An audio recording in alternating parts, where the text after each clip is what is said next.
மாணவ செல்வங்களே, அனைவருக்கும் இனிய வணக்கம். ஃபர்ஸ்ட் லெசன் எலக்ட்ரோஸ்டாட்டிக்ஸில் கூலும்ஸ் லா பார்த்துட்டோம். அடுத்து காஸ் லா பார்த்துட்டு வந்துட்டுருக்கோம். இந்த காஸ் லாவில் இது வரைக்கும் நம்ம என்னென்ன அப்ளிகேஷன்ஸ்லாம் பார்த்துருக்கோம்னா, இன்ஃபினிட்லி லாங் ஸ்ட்ரைட் சார்ஜர் ஒயர்னு சொல்லி ஒரு கொஸ்டின் பார்த்துருக்கோம். Second plane sheet. அடுத்த அப்ளிகேஷன்ஸ் என்ன பார்த்துருக்கோம்னாக்க பேரலல் பிளேன் ஷீட். எவ்வளோ கண்டினியூவாக ஒவ்வொரு அப்ளிகேஷனாக பார்த்துட்டு வரோம். அதோட தொடர்ச்சியானது. அடுத்தது என்ன அப்ளிகேஷன்ஸ் பார்க்க போகிறோம்னா, ஏற்கனவே முன்னாடி உள்ள கிளாஸில் நம்ம சொல்லியிருக்கோம். ஒரு ஷெல் எடுத்துக்க போகிறோம். அந்த ஷெல்லில் வந்து அவுட் சைடு செல் பார்க்க போகிறோம். அதில் எலக்ட்ரிக் ஃபீல்டு என்னென்னு பார்க்க போகிறோம். அதே போல் இன்சைடில் செல்லில் என்ன எலக்ட்ரிக் ஃபீல்டுன்னு பார்க்க போகிறோம். சர்ஃபேஸ் ஆஃப் த செல்லில் என்ன எலக்ட்ரிக் ஃபீல்டு கிடைக்குதுன்னு நம்ம காஸ் லாவை யூஸ் பண்ணி நம்ம பார்க்க போகிறோம். இன்றைக்கி பார்க்க போகிற கொஸ்டின்ஸ் என்ன அப்ளிகேஷன்ஸ் என்னென்னா, electric field due to point charge in spherical shell. அதில் வந்து கேஸ் 1, கேஸ் 2, கேஸ் 3 3 கொஸ்டின்ஸாக நம்ம கன்வெர்ட் பண்ணலாம். First one,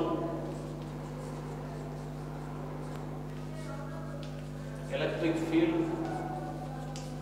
due to a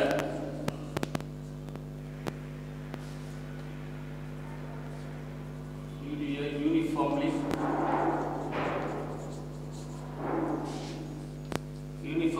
charged spherical shell.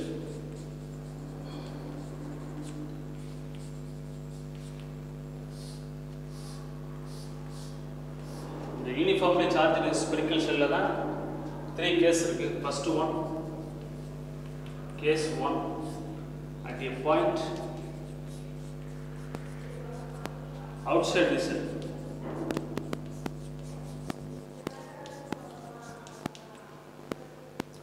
கோள வடிவ கூட்டியிருக்கு. வெளில உள்ள ஒரு புள்ளியில் உள்ள எலக்ட்ரிக் ஃபீல்டு என்னன்னு சொல்லிட்டு உள்ள கொஸ்டின்ஸ் தான் இருக்குது. இதில் வந்து ஒரு யூனிஃபார்ம்டு சார்ஜ் ஸ்பெரிக்கல் ஷெல் எடுத்துக்க போகிறோம். அந்த ஷெல்லோட ரேடியஸ் R நாட்கள், அதோட நெட் சார்ஜ் Qன்னு எடுத்துக்கிட்டு காஸ் லாவை அப்ளை பண்ணி அவுட் சைடு செல்லில் என்ன எலக்ட்ரிக் ஃபீல்டுன்னு சொல்லிட்டு நம்ம கண்டுபிடிக்கிறோம். ஃபஸ்ட்டு யூனிஃபார்ம்லி சார்ஜ் ஸ்பெரிக்கல் செல் வந்துடும்.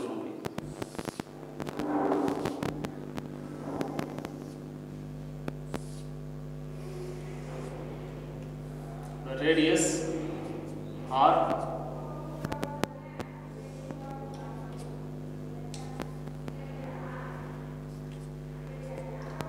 Net charge Q. ரெண்டு ஷெல்லுமே ஒரே சிமெட்ரியாக இருக்கும். இதுதான் காசியன் சர்ஃபேஸ்ன்னு சொல்கிறது. நம்ம எவ்வளோ பெரிய ஏரியா எடுத்துக்கிட்டாலும் சரி, அதில் எலக்ட்ரிக் ஃபீல்டு கண்டுபிடிக்கணும்னா ஃபஸ்ட் என்ன செய்யணும்னாக்க ஒரு சின்ன காசியன் சர்ஃபேஸை வரைஞ்சிக்கிட்டு அதில் எவ்வளோ electric lines of force cross ஆகுது அதனோட மொத்த எண்ணிக்கை தான் அதில் உள்ள எலக்ட்ரிக் ஃபீல்டு நம்ம ஏற்கனவே சொல்லியிருக்கோம். அதே போல் ஆறுங்கிற யூனிஃபார்ம்லி சார்ஜ் செல்லோட ரேடியஸ் R, இந்த Pங்கிற பாயிண்ட் எவ்வளோ நம்ம எலக்ட்ரிக் ஃபீல்டுன்னு சொல்லிட்டு நம்ம கண்டுபிடிக்கலாம். இல்லை Qங்கிறது இந்த net charge enclosed by the Gaussian சர்ஃபேஸ்னு சொன்னாங்க. இந்த ஸ்பெரிக்கல் செல்லில் வந்து சார்ஜ் வந்து டிஸ்ட்ரிபியூட்டடாக இருக்கிறதுனால நம்ம எப்படி சொல்லலாம், எலக்ட்ரிக் ஃபீல்ட்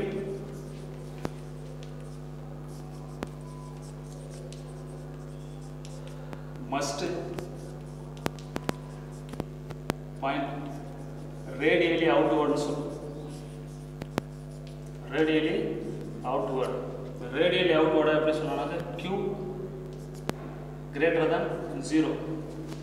இந்த Rங்கிற செல்லோட இந்த செல் எப்படி இருக்கு, பெருசாக இருக்கா? அப்போ at a point outside the cell எப்படி ஆகலாம், R greater than Rன்னு இருக்கும். அதே போல் and electric field radially inward, Q less than 0.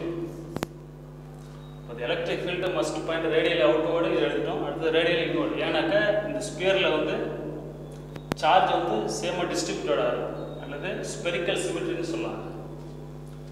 Qங்கிறது net charge, இந்த டோட்டல் சார்ஜ் அல்லது இந்த net charge enclosed by the Gaussian surface.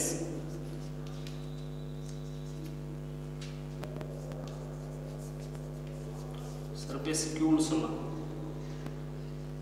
Applying this Gauss law, Gauss law நம்ம apply பண்ண போறோம்.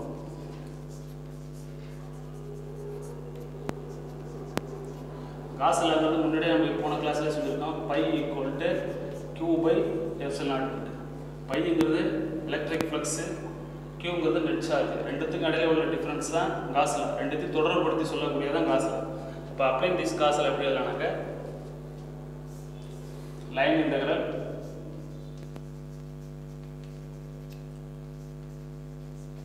Gaussian surface E into dA equal to 2 by epsilon naught. E into dA same direction, அல்லது outward normal னு சொன்னா point in the surface. E into dA point in the same direction. Point in the same direction சொன்னா லக்கணம் சொன்னாங்க outward normal சொன்னாங்க.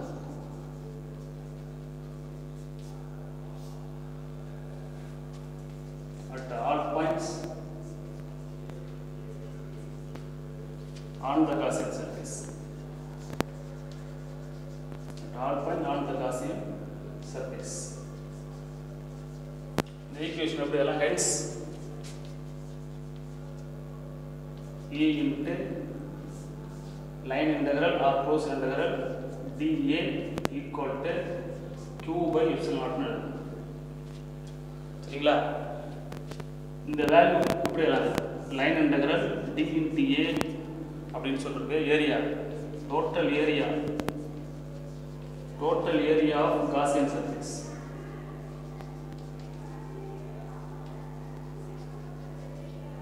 Total area of Gaussian surface equal to 4 pi r square. Equation 1 வச்சு 4 pi r square எப்படி நம்ம எடுத்துக்கிட்டோம்? இந்த செல்ல நாலு பக்கமுமே எலக்ட்ரிக் ஃபீல்ட் ஆக்ட் ஆகுது பர்பெண்டிகுலரா.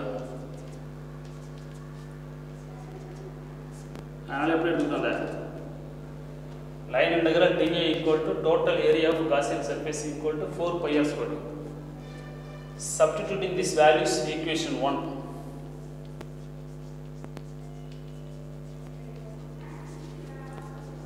Substituting this value equation 1. எப்படி அந்த equation 1ல அப்ளை பண்ண அந்த value E into 4 pi r square. எனக்கு லைன் இன்டெக்ரல் d ஓட வேல்யூ தான் என்ன எடுத்துக்கோம்? 4 pi r square equal to Q by epsilon naught. அல்லது E into 4 pi r squared equal to Q by epsilon naught னு எழுதலாம். அல்லது இந்த ஈக்குவேஷன் எப்படி மாத்தி எழுதலாம்? E equal to 1 by 4 pi epsilon naught Q by r square. இது எப்படி எழுதலாம்? ஈக்குவேஷன் 2. இந்த ஈக்குவேஷன் 2 வெக்டர் ஃபார்முலா எதுனா அப்படி எழுதலாம். In vector form, E vector equal to 1 by 4 pi epsilon naught Q by r square into r cap.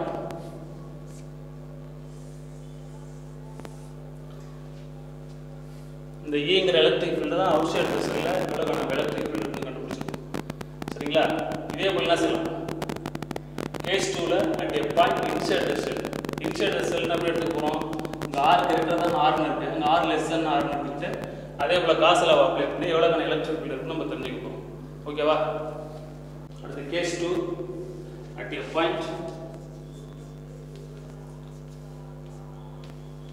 inside the cell. அது எப்படி நான் சொன்னா முன்னாடி r greater than r, இப்ப r less than r. அதுக்கு தகுந்தாப்புல எப்படி அதே போல யூனிஃபார்ம்லி சார்ஜ் ஸ்பெரிக்கல் ஷெல்லோட ரேடியஸ் r. நம்ம சார்ஜ் முன்னாடி q னு எடுத்துட்டோம். இதுல வந்து Gaussian surface encloses no charges. எனக்கு ஒரு கண்டக்டர்ல இன்சைட் தி கண்டக்டர்ல எப்பவுமே எலக்ட்ரிக் ஃபீல்ட் 0 ஆ இருக்கும்.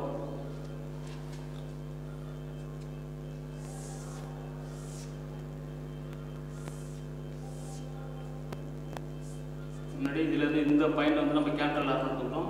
இது ஸ்மால் r எடுத்துக்கிறோம். இப்ப இந்த பாயிண்ட் எடுத்துக்கிறோம் கேபிட்டல் r. இங்க qங்கிற சார்ஜ் அதுல போட்டு அங்க qங்கிற சார்ஜ் கிடையாது. இப்ப இதான Gaussian surface.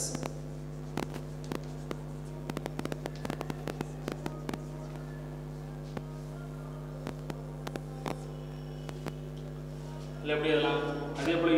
Charge spherical shell தான் இதோட ரேடியஸ் ஆர்னு சொல்லிட்டு எடுத்தாச்சு. இப்போ இப்படி அப்ளை இந்த காசுல applying Gauss law, line integral E into dA equal to Q by epsilon. சரிங்களா? அடுத்து எப்படி எழுதலாம்? E into line integral dA equal to Q by epsilon. अपने नाला அல்லது எப்படி எழுதலாம்? E equal to 1 by 4 by epsilon naught Q by R square. இந்த line integral d into a ஓட வேல்யூ தான் அப்படியே இருக்கும் நம்ம E into 4 pi r squared into Q by epsilon naught எழுதலாம். அல்லது இந்த ஈக்குவேஷன் அப்படி மாத்திடலாம். E equal to 1 by 4 by epsilon naught Q by R square. அதான் அங்கே எழுதுவோம். சரிங்களா? காசியன் சர்ஃபேஸில் Qங்கிற சார்ஜ் இல்லைன்னு சொல்லிட்டேன். இப்போ எப்படி எழுதலாம்? Gaussian surface since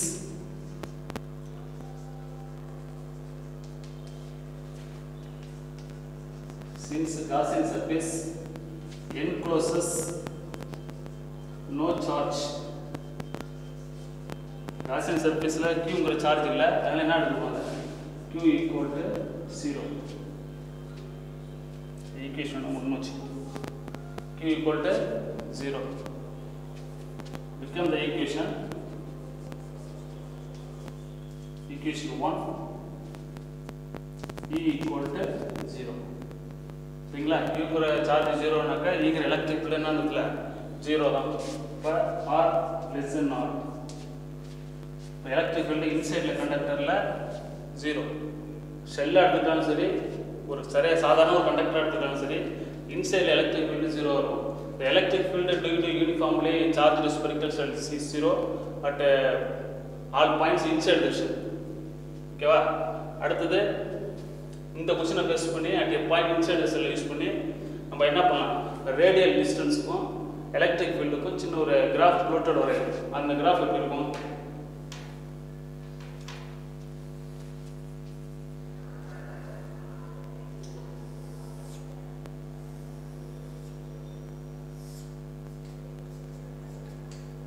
ஷெல்லோட radius R,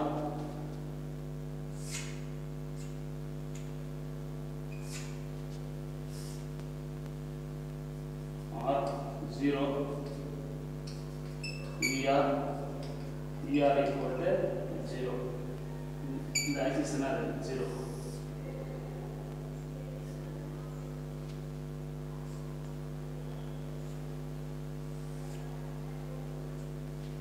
சரிங்களா? எலக்ட்ரிக் ஃபீல்டுக்கும் ரேடியல் டிஸ்டன்ஸுக்கும் நம்ம வரைஞ்ச பிரகாரம் electric field versus radial distance. graph is plotted between the electric field versus radial distance shown. அடுத்தது கேஸ் 2 பார்த்தாச்சு. அடுத்து கேஸ் 3. கேஸ் 3 ல என்ன பார்த்தோம்? ஃபர்ஸ்ட் அவுட் சைடு செல் இன்சைட் செல் பார்த்தாச்சு. அடுத்து சர்ஃபேஸ் ஆஃப் தி செல். அது எப்படி எழுதலாம்? at a point on the surface of the cell.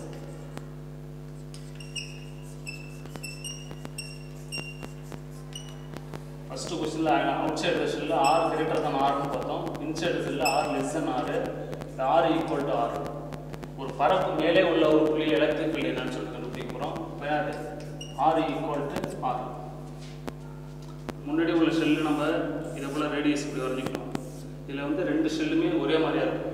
இந்த ரெண்டு செல்லுமே ஒன்றன் மீது ஒன்று பொருந்தி இருக்கிறதா சொல்றாங்க. R equal to R.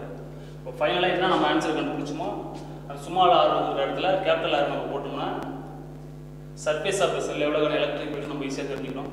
ஃபைனலா என்ன ரிசல்ட் கண்டுபிடிச்சோம்? E equal to 1 by 4 by epsilon naught Q by R square கண்டுபிடிச்சோம். Since R equal to R னு அப்படியே எழுதலாங்க. E equal to Q by 4 by epsilon naught into r square. What is vector from r cap? Then at a point on the surface of the shell, r equal to r. சரிங்களா? இது வரைக்கும் நம்ம என்னென்ன காஸ்ல பார்த்தோம்னா straight conductor பார்த்துட்டோம், plane sheet, அடுத்து two charge parallel plane sheet, அடுத்து outside vessel, inside vessel, surface of vessel. எல்லாமே காஸ்லோட அப்ளிகேஷன்ஸ் தான். சரிங்களா?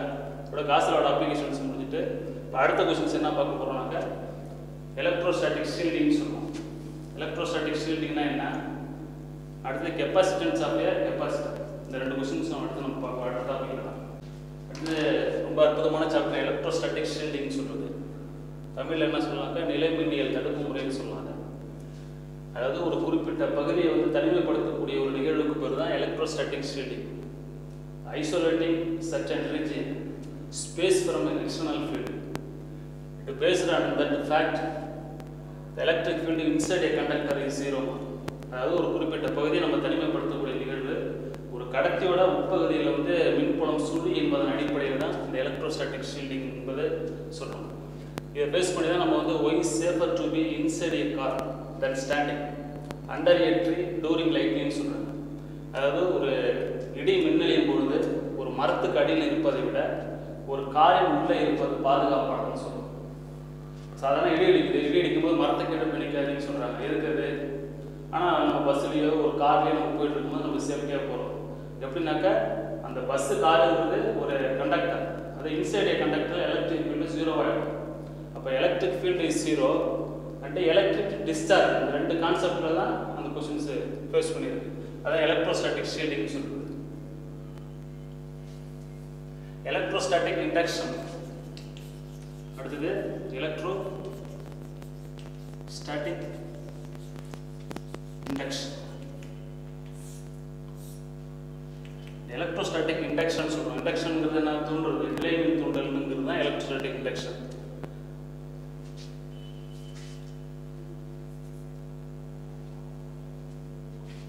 எலக்ட்ரோஸ்டாட்டிக் இண்டக்ஷனை சின்ன நம்ம ஒரு எக்ஸ்பெரிமெண்ட் மூலமாக ப்ரூவ் பண்ணலாம். ஒரு அன்சார்ஜ்டு ஸ்பெரிக்கல் ஷெல் எடுத்துக்கிறோம். அதை வந்து என்ன செய்யறோம்னாக்கா ஒரு இன்சுலேட்டிங் ஸ்டாண்டில் நம்ம வச்சுருக்கோம். இது வந்து என்னது? அன்சார்ஜ்டு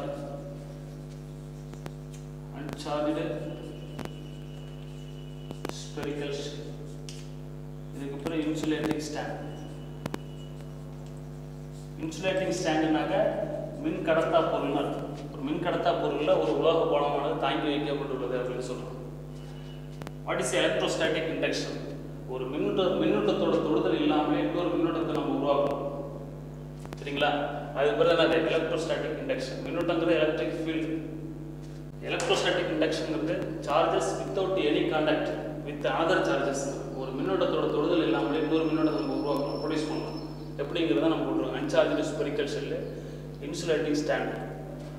இந்த இன்சுலேட்டிங் ஸ்டாண்டில் என்ன செய்வாங்க? திரும்ப அடுத்தது இவனை ஏன்னு வச்சுக்கலாம். இந்த பியில் பார்த்தீங்கன்னா அதே போல் ஸ்டாண்ட். ஒரு பிளாஸ்டிக் ராடை நம்ம பக்கத்தில் கொண்டு வரோம். பிளாஸ்டிக் ராடுங்கிறது நெகட்டிவ் சார்ஜ் உள்ளது. இதை கொண்டு வந்தோம்னா அட்ராக்ஷன் ரிப்பல்ஷன் ஃபோர்ஸ் காரணமாக இதுக்கு பக்கத்தில் உள்ள அந்த ஃப்ரீ எலக்ட்ரான்ஸ் வந்து என்ன செய்யும்? அடுத்த முனைக்கு போயிடும். அப்போ இந்த காரணம் என்ன இருக்கும்? அட்ராக்ஷன் ஃபோர்ஸ் காரணமாக ப்ளஸ் சார்ஜ் மட்டும் இருக்கும். ரிப்பல்சிவ் ஃபோர்ஸ் காரணமாக மைனஸ் சார்ஜ் அடுத்த முனைக்கு போயிடும். திரும்ப அடுத்தது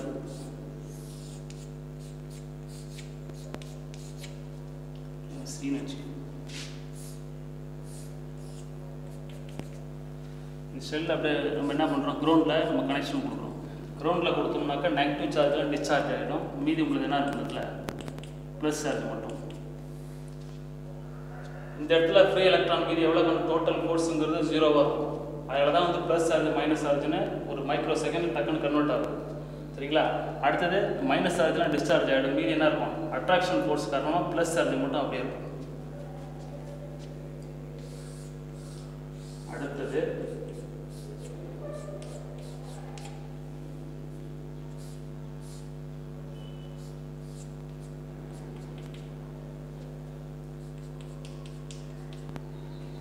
திரும்ப அந்த பிளாஸ்டிக் ராடை நம்ம ரிமூவ் பண்ணிட்டோம்னா ஒரே யூனிஃபார்ம்லேயே ரேண்டமாக என்ன இருக்கும் உள்ள ப்ளஸ் சார்ஜ் மட்டும் ஃபுல்லாகவே அப்படியே இருக்கும்.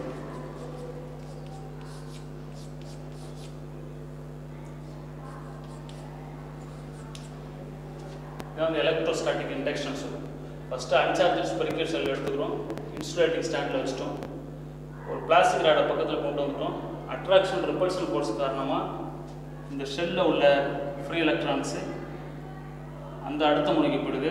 அட்ராக்ஷன் ஃபோர்ஸ் காரணமாக இங்கே உள்ள ப்ளஸ் சார்ஜ் மட்டும் இந்த இடத்துல ஸ்டாண்டர்டாக இருக்குது.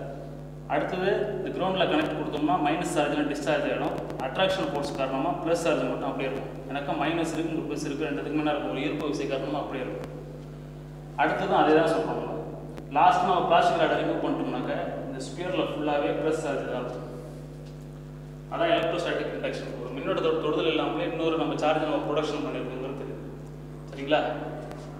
எதுக்கு நம்ம யூஸ் ஆகுது? வேன் டி கிராஃப் ஜெனரேட்டர்னு சொல்லுவோம். Van de Graaff generator and capacitor. Van de Graaff ஜெனரேட்டர்லேயும் கெப்பாசிட்டர்லேயும் யூஸ் ஆகுது. வேன் டி கிராஃப் ஜெனரேட்டருக்கு ஒரு பார்ட்டிகல் ஆக்சலேட்டர், சைக்ளோட்ரான் ஒரு பார்ட்டிகல் ஆக்சலேட்டர் இருக்குது, sync cyclotron, mono cyclotron, betatron சொல்லிட்டு நிறைய பார்ட்டிகல் ஆக்சலேட்டர். பார்ட்டிகல் ஆக்சலேட்டருங்கிறது பாசிட்டிவ் சார்ஜை ஆக்சலேட் பண்ணக்கூடிய ஒரு மிஷின் தான். சரிங்களா? பாசிட்டிவ் சார்ஜுங்கிறது என்னது? புரோட்டான், நியூட்ரான், இதெல்லாம் பாசிட்டிவ் சார்ஜ், இதெல்லாம் ஆக்சலேட் பண்ணக்கூடியதான் இந்த machine Van de Graaff generator. Capacitor energy store device. இதெல்லாம் நம்ம எலக்ட்ரோஸ்டாட்டிக் இண்டக்ஷனாக யூஸ் பண்ணுறோம். இதுதான் ஒரு அப்ளிகேஷன்ஸ். அடுத்தது capacitance of a capacitor. Capacitance of a கெப்பாசிட்டர்னா நம்ம ஒரு கண்டக்டரில் கியூங்கிற சார்ஜ் நம்ம கொடுக்குறோம்னு வச்சுக்கலாம். கியூங்கிற சார்ஜ் கொடுத்தோம்னாக்க கண்டக்டரில் 2 பாயிண்ட்டுக்கு இடையில் விங்கிற வோல்டேஜ் டெவலப் ஆகும். சரிங்களா? இப்போ கியூங்கிற சார்ஜ் கொடுத்தோம்னா விங்கிற பொட்டன்ஷியல் டெவலப் ஆகும். இதை வந்து என்னதுனாக்க கெப்பாசிட்டன்ஸ்னு சொல்லுவோம். இது என்னது? கெப்பாசிட்டன்ஸ். இந்த பொட்டன்ஷியல்ங்கிறது எதை டிபெண்ட் பண்ணியிருக்குன்னா இந்த கண்டக்டரோட ஷேப் அண்ட் சைஸை வந்து டிபெண்ட் பண்ணியிருக்கு.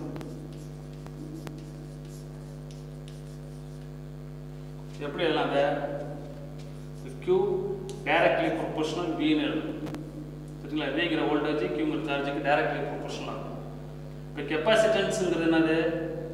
Q ஈக்குவல் டு அல்லது CVன்னு சொல்லுவோம். கெப்பாசிட்டன்ஸ் கண்டுபிடிக்கணும். அந்த கண்டக்டரோட C ஈக்குவல் டு Q/V.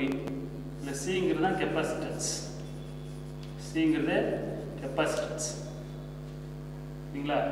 கியூங்கிற சார்ஜுக்கும் விங்கிற பொட்டன்ஷியலும் இடையில உள்ள ரேஷியோ தான் கெப்பாசிட்டன்ஸ். கெப்பாசிட்டன்ஸோட யூனிட் பார்த்தா ஃபேரட். இப்போ ஃபேரட் எப்படி நம்ம டெஃபினேஷன் பண்ணலான்னு சொன்னாக்க கியூங்கிற சார்ஜ் வந்து 1 கூலமாக இருக்கும். 1 கூலும் சார்ஜ் நம்ம கொடுத்தோம்னாக்க பொட்டன்ஷியல் டிஃப்ரென்ஸு 1 வோல்ட்டாக இருந்ததுன்னா அது 1 ஃபேரட்டுக்கு ஈக்குவல். சரிங்களா? இப்போ 1 ஃபேரட்டை நம்ம எப்படி டெஃபினேஷன் பண்ணலாம்? கியூங்கிற சார்ஜ் 1 கூலமாக இருக்கணும், பொட்டன்ஷியல் டெவலப்டுங்கிறது 1 வோல்ட்டாக இருக்கும். ரெண்டுத்துக்கு இடையில உள்ள டிஃப்ரென்ஸ் தான் அது ஃபேரட். ஃபேரட்னு சொன்னால் அல்லது 1 ஃபேரட்னு சொல்லுவோம். சரிங்களா? இந்த ஃபேரட் அடுத்தது வந்து என்ன சொல்லுவோம் இதுலேனாக்க கெப்பாசிட்டரோட யூனிட், கெப்பாசிட்டர் ப்ராக்டிக்கல் யூனிட்னு சொல்லுவோம். கெப்பாசிட்டரோட practical unit micro farad and pico farad. Micro farad எப்படி எழுதலாம்? இப்போ 2 மைக்ரோ ஃபேரட்னு கொடுத்துக்கலாம்னு வச்சுக்கலாம். இதை எப்படி மாற்றினாக்கா ஃபேரடில் 2 × 10⁻⁶ ஃபேரட் அப்படின்னு மாற்றிக்கலாம். அதே போல் 2 பைக்கோ ஃபேரட்னு கொடுத்துட்டாங்கனாக்க அதை எப்படி ஃபேரடாக மாற்றுறதுன்னா 2 × 10⁻⁻12F. மைக்ரோ ஃபேரட்னா 10⁻⁻6, பைக்கோ ஃபேரட்னா 10⁻⁻12 மாற்றி ஃபேரட் நம்ம மாற்றிக்கணும். இதான் ப்ராக்டிக்கல் யூனிட். இப்போ கெப்பாசிட்டன்ஸ் ஆஃப் ஏ கெப்பாசிட்டர்.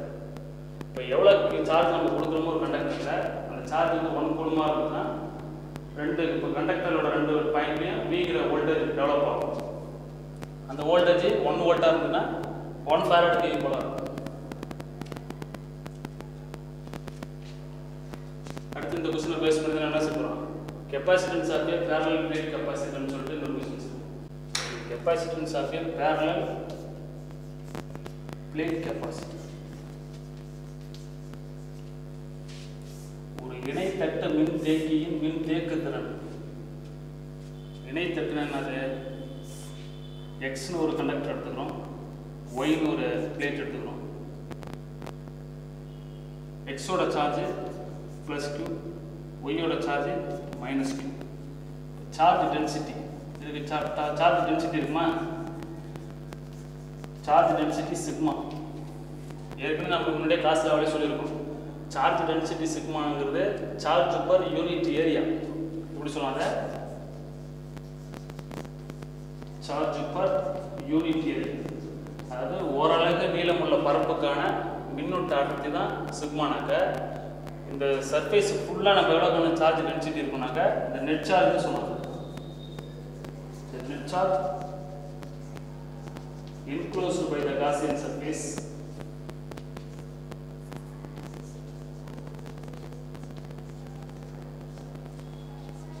இப்படி சொல்லலாம். Q equal to sigma A அப்படி சொல்லலாம். இதான் நெட் சார்ஜோட value.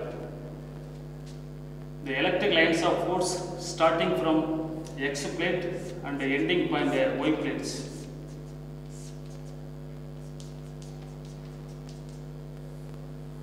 And perpendicular to the plates by using Gauss law, the electric field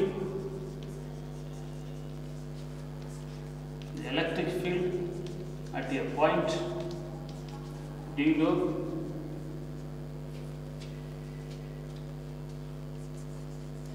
two plates.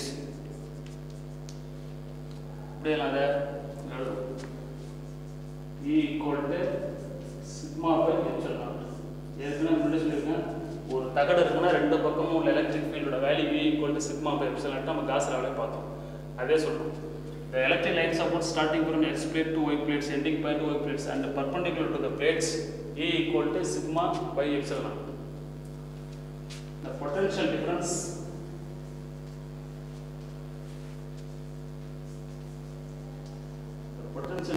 between the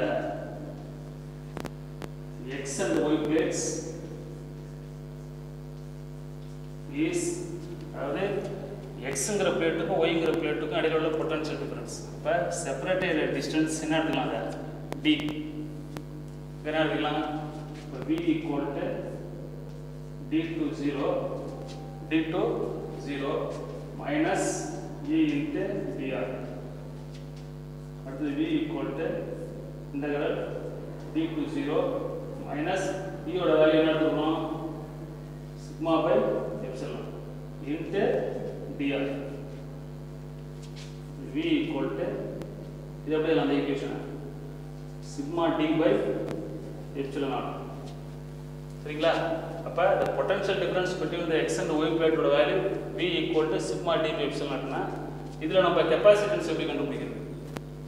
Capacitance of the capacitor, the capacitance C of the capacitor, C equal to Q by V. சரிங்களா? Q ஓட value இது net charge enclosed by the Gaussian surface sigma A by V ங்கோட value இது sigma D by epsilon naught. இந்த ரெண்டு sigma cancel பண்ணிட்டோம்னா என்ன இருக்கும்? மீதி இந்த எப்சிலன் நாட் மேலே ஏ இருக்கும் divided by D. Capacitance C equal to epsilon naught A by டின்னு கிடைக்கும். இதான் capacitance of the parallel plate capacitor. இந்த கெப்பாசிட்டன்ஸுக்கு ஏங்கிற ஏரியா கிராஸ் செக்ஷன் எப்படி இருக்குது? டைரக்ட்லி ப்ரொபோர்ஷனலாக இருக்குது. அண்ட் டிங்கிற டிஸ்டன்ஸ் இன்வெர்ஸ்லியாக இருக்குன்னு சொல்லுவோம். சரிங்களா? Capacitance of parallel plate capacitor. இதோட கிளாஸ்ல அப்ளிகேஷன்ஸ் நம்ம சொல்லலாம். இதோட தொடர்ச்சி அடுத்த கிளாஸ்ல